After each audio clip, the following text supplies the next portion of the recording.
Circular motion करने से पहले वेक्टर का एक कॉन्सेप्ट सीखें। सपोज करो, लिखने की जरूरत नहीं आपको, ये एक बॉडी मूव कर रही है टूवर्ड्स ईस्ट, ये लो, towards east with a velocity of 2 metre पर सेकेंड, ये लो, गिवन है। फिर क्या हुआ, उसने अपनी डायरेक्शन को चेंज कर लिया टूवर्ड्स नॉर्थ, v2 वेक्टर जिसकी वैल्यू 2 मीटर्स पर सेकेंड है, गिवन है, और ऐसा उसने 1 सेकेंड में किया। क्वेश्चन है फाइंड मैग्नीट्यूड ऑफ एक्सेलरेशन।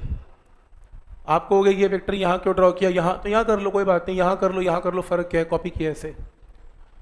तो आपको याद आ रहा होगा हमने डिस्कस किया था कि वेलोसिटी की वैल्यू चेंज नहीं हो रही और फिर भी वो क्या पूछ रहा है, एक्सेलरेशन। जिनको तो वेक्टर का कॉन्सेप्ट नहीं आता वो स्ट्रेट फॉरवर्ड बोलेंगे आंसर 0। मैं पूछूंगा क्यों, बोलेंगे 2 मीटर पर सेकेंड से वेलोसिटी चेंज कहाँ हुई है, पर लेकिन वेलोसिटी की क्या चेंज हुई है, डायरेक्शन। अब डायरेक्शन के लिए इमेजिन कर लेते हैं एक वेक्टर ये रहा, इस वेक्टर का नाम क्या है, डेल्टा वी वेक्टर, और इसमें ट्राइंगल लॉ लगाते हैं। देखो ये दो साइड ऑफ ट्राइंगल, ये क्लोजिंग साइड है, तो क्लोजिंग साइड रिजल्टेंट है v2 वेक्टर, रिजल्टेंट है v1 वेक्टर का एंड डेल्टा v वेक्टर का। तो डेल्टा v वेक्टर क्या बनेगा, v2 vector minus v1 vector, मानना पड़ेगा डेल्टा v वेक्टर यहाँ पर क्या है, चेंज इन वेलोसिटी वेक्टर है। और एक्सेलरेशन का मैग्नीट्यूड होता क्या है, डेल्टा v का मैग्नीट्यूड निकालना डिवाइडेड बाय टाइम। अब ये 2 है, ये 2 है, तो पाइथागोरस लगा के यहाँ पर क्या आएगा, 2 का स्क्वायर प्लस 2 का स्क्वायर 2√2, तो यहाँ पर न्यूमिनेटर में क्या आएगा 2√2 डिवाइडेड बाय टाइम में क्या आएगा 10। तो ये देखो आपके सामने क्या प्रोड्यूस हो गई, एक्सेलरेशन। वेलोसिटी की वैल्यू चेंज नहीं हुई, फिर भी क्या जनरेट हुई, एक्सेलरेशन। इसका मतलब एक चीज पक्की है कि अगर वेलोसिटी वेक्टर अपनी डायरेक्शन को भी चेंज कर ले तो एक्सेलरेशन जनरेट कर जाएगा। पॉइंट नंबर 1 क्लियर है, ठीक है। सर्कुलर मोशन में एक क्वेश्चन पूछा जाता है कि अगर आपकी बॉडी यूनिफॉर्म सर्कुलर मोशन में है तो बताओ वेलोसिटी वेक्टर सेम है, कांस्टेंट होता है या नहीं होता। आंसर क्या लिखेंगे, यस कि नो, क्या ये वेलोसिटी वेक्टर कांस्टेंट है कि नहीं, नहीं लिखेंगे, क्यों, क्योंकि डायरेक्शन चेंज हो रही है। अगर उसकी वैल्यू चेंज नहीं हो रही, 2 मीटर पर सेकंड के साथ मूव करे जा रहा है, तब भी आपने इसको बोलना है ये कांस्टेंट नहीं है, क्योंकि डायरेक्शन क्या हो रही है, चेंज। वो पूछेगा स्पीड कांस्टेंट रहेगी कि नहीं, स्पीड कांस्टेंट रहेगी यूनिफॉर्म सर्कुलर मोशन में, क्योंकि स्पीड मैग्नीट्यूड में दिखती है सिर्फ। तो अब मैं इस कॉन्सेप्ट को जरा यहाँ लगा के दिखाता हूँ आपको कि कैसे लगा। ये देखो, ये सर्कुलर मोशन बनाने की जरूरत नहीं है, जब बनाना होगा एंड में बनवाऊंगा, रुको। इमेजिन करो कि आपकी कोई भी बॉडी सपोज किसी भी इंस्टेंट पर यहाँ पे है, ये देखो यहाँ पे है। वेलोसिटी वेक्टर मैंने कैसे ड्रॉ किया, टेंजेंट। कि टेंजेंट क्यों ड्रॉ करते हैं यार, पहला क्वेश्चन। दूसरा क्वेश्चन, मैंने आपको लास्ट टाइम करवाया था कि हम सर्कुलर मोशन पढ़ रहे हैं, लीनियर नहीं पढ़ रहे। लीनियर मोशन में वेलोसिटी को कैसे रिप्रेजेंट किया जाता है, v। सर्कुलर में कैसे रिप्रेजेंट किया जाता है, ओमेगा। तो मेरे को कायदे से v की तो बात भी नहीं करनी चाहिए, मेरे को तो ओमेगा की बात करनी चाहिए, क्योंकि मैं तो चैप्टर सर्कुलर करवा रहा हूं। अब इमेजिन करो एक कार चला रहा है ड्राइवर, और ड्राइवर को कहा गया एक बड़ा सा चक्कर काटना है तूने कार में। तो ड्राइवर कहता ठीक है काटता हूँ, स्पीड से स्टार्ट किया, चल गाड़ी चलानी स्टार्ट की। उससे पूछा तेरा ओमेगा क्या है, वो कहता ओमेगा क्या होता है, मेरी गाड़ी तो सीधी चल रही है भाई, मैं वेलोसिटी बताऊंगा, मेरा स्पीडोमीटर ओमेगा थोड़ा ना बताएगा, वो तो v बताएगा। लेकिन तुम उससे ओमेगा क्यों पूछ रहे हो, क्योंकि तुम उसकी कार में थोड़ी ना बैठे हो, तुम तो सर्कल के सेंटर पे बैठे हो। तुम कार को ऐसे देख रहे हो, कार यहां से यहां गई, एंगल स्वीप कितना किया ये देख रहे हो।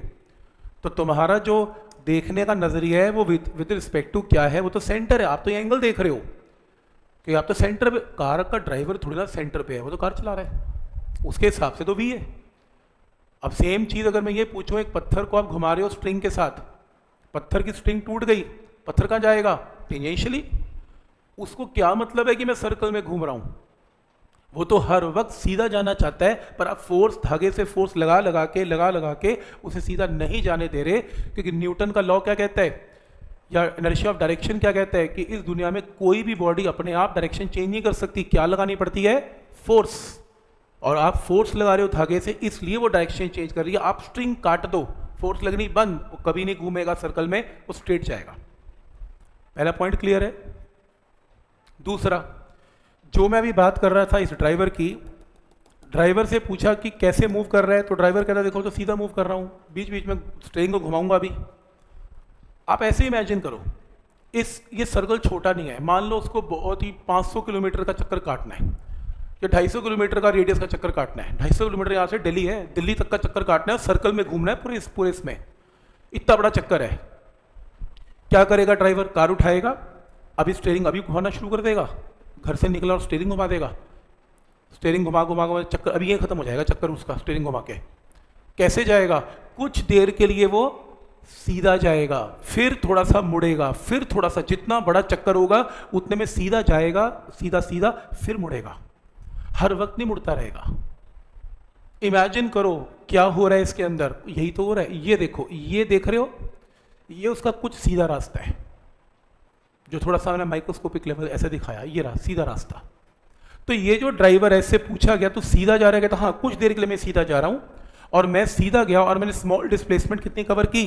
dx। लेकिन आप लोग कहां बैठे थे? सेंटर पे। आप कहते कौन सा dx? मैं नहीं जानता dx को, मैं तो ये जानता हूं कि इसने छोटा सा एंगल कवर किया। मैंने पूछा कितना? कितना? d theta. अब दो बंदे बात कर रहे हैं, जो गाड़ी चला रहा है वो कहता है dx, और आप सर्कल पे बैठे हो, सर्कुलर पढ़ रहे हो, आप बोलते हो d थीटा। तो इससे पूछा तेरी स्पीड कितनी है, वो कहता है देखो जी dx को dt से डिवाइड कर लेना, मेरी स्पीड भी आ जाएगी। आपसे पूछा भाई ड्राइवर की स्पीड कितनी, आप कहते हो कुछ ना करो जी, d थीटा को dt से डिवाइड करो और ओमेगा जाएगा। बात तो आप भी ठीक कह रहे हो, बात तो वो भी ठीक कह रहा है।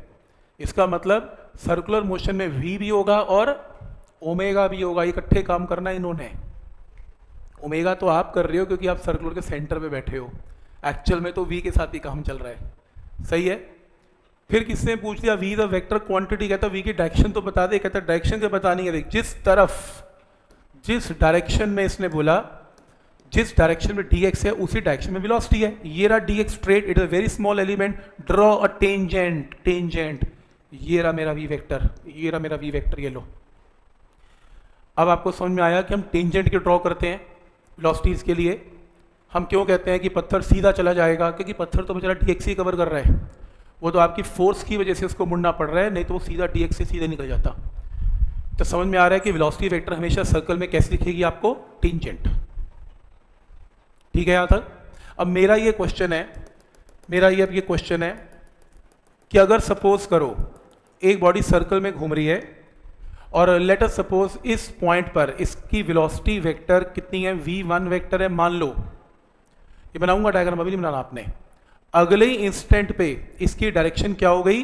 चेंज हो गई, और इसकी वेलोसिटी वेक्टर की वैल्यू कितनी है? v2 vector.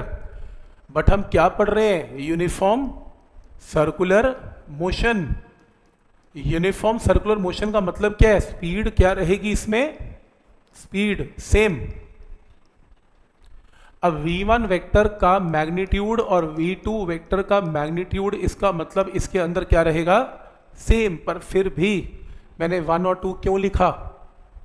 v1 डायरेक्शन, क्योंकि v1 वेक्टर v2 वेक्टर वैसे तो डिफरेंट वेक्टर है because of change in direction, पर मैग्नीट्यूड में इनकी वैल्यू एग्जैक्टली सेम है। कोई डाउट इसमें? सही है। सिर्फ डायरेक्शन चेंज हुई है। अब एक स्टूडेंट आया, कहता वेक्टर खेलेंगे। वेक्टर कैसे? कहता ये देखो जी, ये एक और वेक्टर बना लो। मैंने कहा ये क्यों? वो कहता देखो जी इसका नाम रखूंगा मैं डेल्टा वी वेक्टर। कैसे? मैंने कहा कहता देखो ट्राइंगल लॉ लग रहा है, ये वेक्टर गया, ये वेक्टर गया, ये क्लोजिंग साइड है, इसमें चेक करो v2 vector is closing side of v1 vector and delta v vector. तो चेक करो डेल्टा v वेक्टर क्या आ गया? v2 vector minus v1 vector. तो मानना पड़ेगा ये जो नया वेक्टर आएगा इसका नाम क्या है? डेल्टा v वेक्टर, क्योंकि डेल्टा v वेक्टर का मतलब क्या होता है? v2 vector minus v1 vector. और मैंने वेक्टर से प्रूव कर दिया कि इसकी value v2 vector minus v1 vector ही तो है। किसी ने कहा कि ये डायग्राम सेम जरा यहाँ ड्रॉ करके देखना। मैंने कहा ये देख, ये रहा तेरा v1 वेक्टर, ये रहा तेरा v2 वेक्टर, ये रहा तेरा डेल्टा v वेक्टर सेम। ये ले यहाँ कर ले, ये रहा v1 vector, v2 vector, delta v vector. उसने कहा कहीं और करके दिखाना। मैंने कहा जहां मर्जी कर ले, तेरा यही रूल बनेगा। तो फिर कहता खास बात क्या है इसमें, क्यों करवा रहे हो? खास बात इसमें ये नहीं है कि तुमने वेक्टर लगा लिया, खास बात ये है कि जब तुम डेल्टा वी वेक्टर की डायरेक्शन देखोगे हमेशा कहां मिलेगी? टुवर्ड्स सेंटर ही मिलेगी। तुम ये डायग्राम जहां मर्जी ड्रॉ कर लेना, आपका डेल्टा वी वेक्टर कहां मिलेगा? टुवर्ड्स सेंटर मिलने वाला है आपको। और ये डेल्टा वी होने का रीजन क्या है? स्पीड का चेंज होना? नहीं, स्पीड तो चेंज ही नहीं हुई।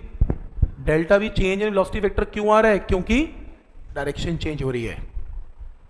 इस बॉडी ने सिर्फ अपने वेक्टर की डायरेक्शन चेंज की, उसी टाइम डेल्टा वी जनरेट हो गया। और एक्सेलरेशन क्या होती है? एक्सेलरेशन होती है delta we divided by delta T. क्योंकि इसमें डेल्टा वी जनरेट हो गया, क्योंकि डायरेक्शन चेंज हुई, तो एक्सेलरेशन जनरेट हो गई। और ये एक्सेलरेशन जनरेट होने का रीजन वेलोसिटी की मैग्नीट्यूड की वैल्यू चेंज होना नहीं है। इसका रीजन क्या है? डायरेक्शन का चेंज होना है। सही है। और ये डेल्टा वी हमेशा कहां ऐड करता है? Towards centre. तो एक्सेलरेशन भी कहां ऐड करेगी? हमेशा टुवर्ड्स सेंटर। इसलिए इस एक्सेलरेशन का नाम क्या है? Centripetal acceleration. तो इसलिए जब कोई बॉडी आपने सुना होगा सर्कल में घूमती है, तो उसके पास एक एक्सेलरेशन होती है जिसका नाम है सेंट्रिपिटल एक्सेलरेशन। और सेंट्रिपिटल एक्सेलरेशन होने का रीजन मैग्नीट्यूड ऑफ वी का चेंज होना नहीं है। सेंट्रिपिटल एक्सेलरेशन होने का रीजन डायरेक्शन चेंज होना है। क्योंकि डायरेक्शन चेंज हो रही है तो सेंट्रिपिटल एक्सेलरेशन जनरेट हो रही है। और अगर आप इस बॉडी के मास को इस एक्सेलरेशन से मल्टीप्लाई कर दें तो फोर्स आएगी। इस फोर्स का नाम क्या है? Centripetal force. तो सेंट्रिपिटल फोर्स याद करो, केमिस्ट्री वाले सिखाते हैं, कहां ऐड करती है? Towards centre. क्यों? क्योंकि सेंट्रिपिटल एक्सेलरेशन कहां ऐड करती है? Towards centre. और सेंट्रिपिटल एक्सेलरेशन होने का रीजन क्या है? Change in velocity vector because of change in direction. तो समझ में आ रहा है ये सारी कहानी ऐसे चल रही है। हम फिजिक्स में उल्टा पढ़ते हैं। हम कहते हैं बॉडी ने डायरेक्शन चेंज की तो डेल्टा वी पैदा हो गया, डेल्टा वी हो गया तो ए हो गया, ए हो गया तो एफ हो गया। प्रैक्टिकली ऐसे कैसे हो सकता है? बॉडी खुद कैसे डायरेक्शन चेंज कर लेगी? नहीं हो सकती। तुमने एक पत्थर को घुमाया, तुमने क्या अप्लाई की? उसे फोर्स। हो क्या रहा है? पत्थर कैसे जा रहा है? ये देखो, सीधा। पत्थर नहीं मुड़ना चाहता, पत्थर सीधा गया। तुमने टेंशन से फोर्स लगाई, स्ट्रिंग से फोर्स लगाई, पत्थर मुड़ गया। तुमने फिर फोर्स लगाई, पत्थर मुड़ गया। फिर फोर्स लगाई, पत्थर मुड़ गया। क्यों? क्योंकि तुम फोर्स हमेशा कहां लगा रहे हो? Towards centre. क्योंकि तुम्हें मालूम है अगर फोर्स टुवर्ड्स सेंटर लगेगी तो क्या जनरेट होगी? Centripetal acceleration. और सेंट्रिपिटल एक्सेलरेशन जनरेट होगी तो क्या चीज जनरेट होगी? Delta we. और डेल्टा वी होने का रीजन चेंज इन वेलोसिटी की डायरेक्शन। तो इसका मतलब पत्थर में डायरेक्शन क्या कर लेगा? वेलोसिटी की चेंज कर लेगा। तो हमारा काम सिर्फ एफ प्रोवाइड करने का है। हम फोर्स प्रोवाइड करके, ए जनरेट करके, डेल्टा वी जनरेट करके, V1 से V2 करके पत्थर की डायरेक्शन को चेंज कर देते हैं। प्रैक्टिकली उल्टा होता है। तो सर्कुलर कैसे काम करता है समझ में आ रहा है। और सेंट्रिपिटल फोर्स होने का reason value of velocity change होना नहीं है, डायरेक्शन ऑफ वेलोसिटी चेंज होना है। क्योंकि डेल्टा वी होने का रीजन, ए होने का रीजन, एफ होने का रीजन एक ही है, डायरेक्शन ऑफ वेलोसिटी का चेंज होना। पॉइंट समझ में आ रहा है। एक लाइन में बताना चाहूंगा, इसको ओपन नहीं करना चाहूंगा। एक स्टूडेंट ने पूछा था कि सर अगर वैल्यू ऑफ वेलोसिटी भी चेंज हो जाए तो 2 मीटर पर सेकंड 3 मीटर पर सेकंड हो जाए तो फिर मैंने कहा देख, ये नॉन यूनिफॉर्म सर्कुलर मोशन है, इसको थोड़ी देर में ओपन करेंगे, बट टेंजेंशियल एक्सेलरेशन भी जनरेट हो जाएगी। वो गाड़ी चलाने वाला अगर स्पीड दबा देगा तो वेलोसिटी की डायरेक्शन में ए बढ़ जाएगा। सेंट्रिपिटल एक्सेलरेशन को कोई फर्क नहीं पड़ेगा। सेंट्रिपिटल एक्सेलरेशन या सेंट्रिपिटल फोर्स डायरेक्शन की वजह से होती है, स्पीड चेंज होने से नहीं होती। तो वो क्या करना है उसको आने वाले टाइम में हम डिस्कस करेंगे, पर आज की डेट में स्पीड इंक्रीज नहीं हो रही, तो इसलिए बस यही कॉन्सेप्ट लगेगा। क्या ये समझ में आ रहा है यहाँ तक कि हो क्या रहा है इसमें? ठीक।